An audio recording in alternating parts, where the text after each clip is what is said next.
Now, Brett, like I mentioned at the top of the show, the MLB is not the only thing that we have going on in the middle of August, although day in and day out it might be, but heading into the weekend we got some NFL preseason going on.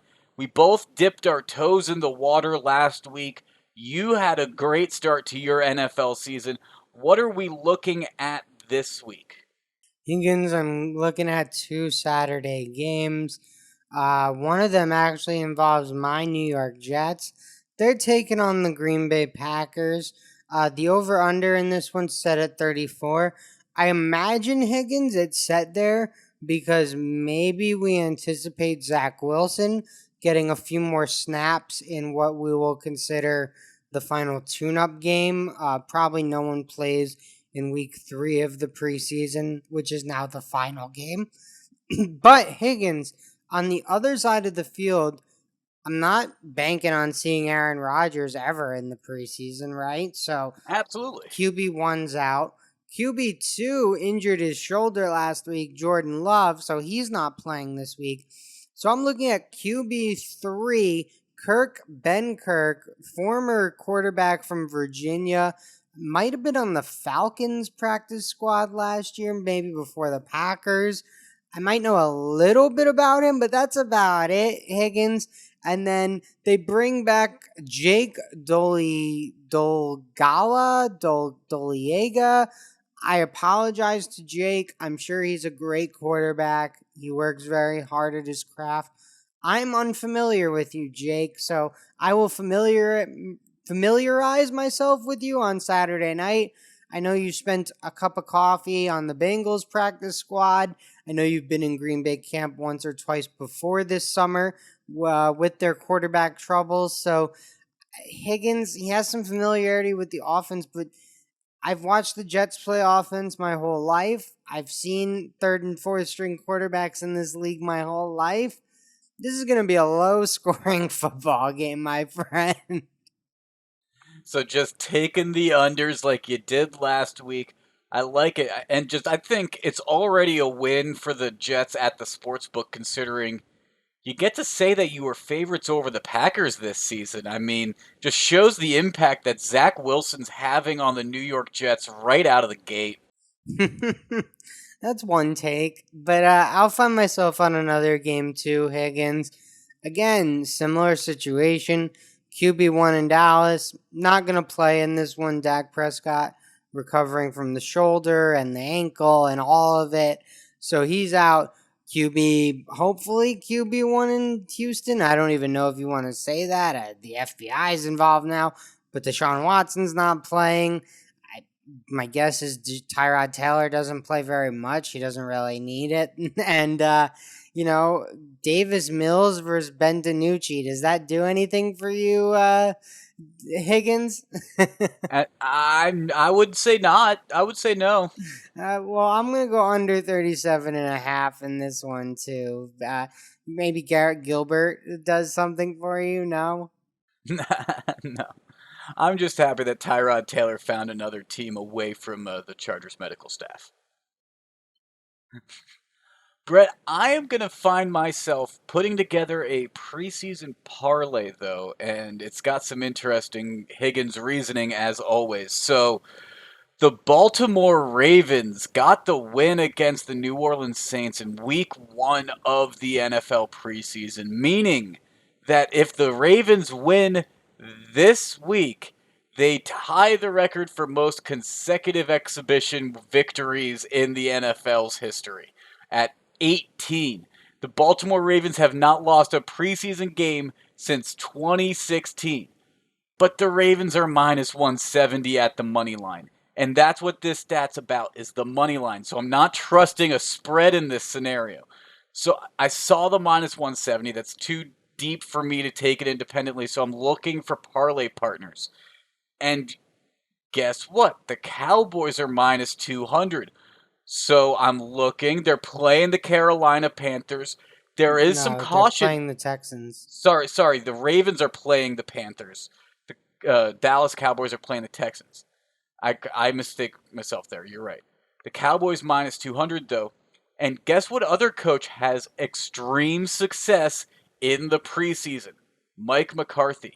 Specifically, Mike McCarthy has success in week 2 of the preseason. He's 10-3.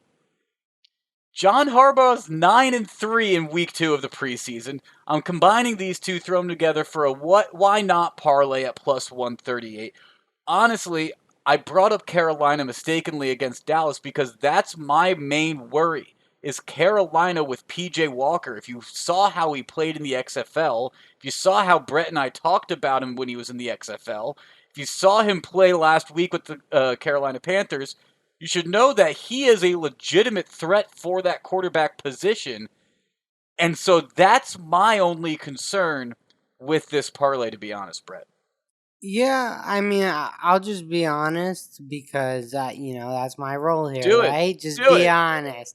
So I'll say this: the week 2 stats that you threw out there, Higgins, very nice, but those are from 4-week preseason, so they're meaningless. And the the other thing is, you're right. PJ Walker, great quarterback for Carolina, potentially to have coming off the bench, kind of electric with his legs, can make some throws. So, kind of the guy you need to in a certain emergency situation where he can make a few spark plug plays, maybe get you a third down conversion with his feet. So, good points there. Higgins, what concerns me is the Cowboys part of this because honestly, if I'm Dallas, why am I playing any of my start? Like, why am I throwing Zeke out there? Why am I risking this? I want this team healthy for week 1. And honestly, this Texans team, these are a lot of guys fighting for jobs that might not get jobs if they were on other teams. They might be slightly, I don't want to say more motivated because every time you step on the field, you want to win and compete, right? But, these guys might have a little bit more of a reason to go out there and make a play like, oh shit, I'm on this bottom feeding team in the NFL. If I can't make this team, it might be over for me. Let me go out here and make this team have a good year, get some touches. And also the quarterback play. I think Driscoll is an NFL backup quarterback. I mean, is he a guy I want to be starting any week? No. But better than DiNucci, better than Garrett Gilbert. I would lean there. Davis Mills, a guy they took in, I want to say the second round. I could be mistaken. It might have been a third round pick. But either way, highly touted prospect going into college. Was very injured at Stanford. I would say he's better than DiNucci and Garrett Gilbert, or at least I'm more excited about his potential, right? So I would lean quarterback play with Houston, but I'll give you this. I would say I'd probably lean Mike McCarthy blind over David Culley, just because I've never seen David Culley coach a game in my life. So I'll take a guy with a Super Bowl championship. So maybe he does get it done.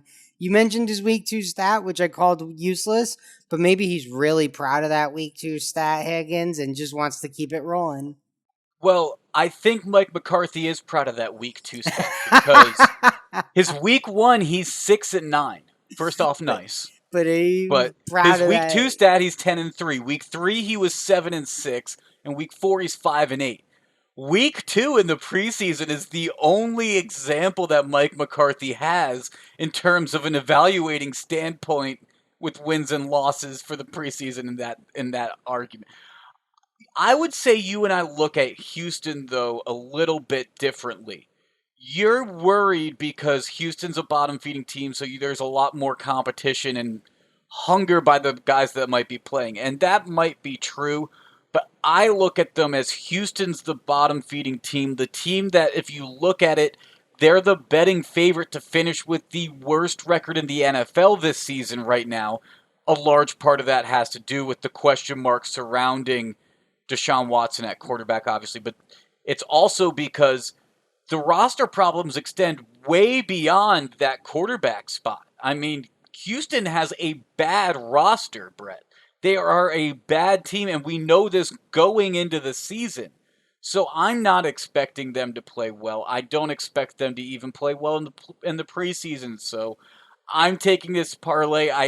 It's It's my what if parlay. That's what I'm calling it, though. That's what I'm calling it, is the what if parlay. Yeah, Higgins, best of luck to you on that, and I'm rooting for you. I'm wishing you nothing but the best. I guess my last statement on that game, on the Cowboys Texans game, right, would just be you're right. The Texans starters, their top 22, are probably the worst top 22 in the NFL. But that doesn't mean 23 through 53 are the worst 23 through 53. They could be the 23rd ranked 23 through 53, and that's who's playing on Tuesday. So there could be 7 groups worse than that.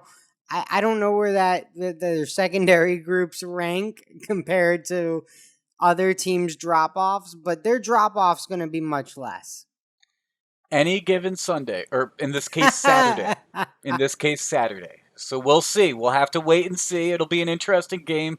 You and I each have some action on that game, so the NBB crowd will definitely be paying attention. Brett, before we get out of the NFL, though, I do just want to clarify, because I mentioned it haphazardly last episode, that I am formally taking the passing yards single season record to be broken. It's still being offered at the Oregon Sportsbook. Yes, plus 190. I already placed it. I put 5 units on this, Brett, because with the extra game, like we talked about, with the names that are still around that have broken this record or have been in the top 10 for most passing yards in a single season, I really think it's possible. I really think it's going to happen with this extra game. So, plus 190, 5 units on it. It's a 5-unit play. But I'll be nice. I'm not going to make it my pick of the pod, so we don't have one just lingering out in the air for the whole season. 5 units. Wow, you are feeling good, Higgins.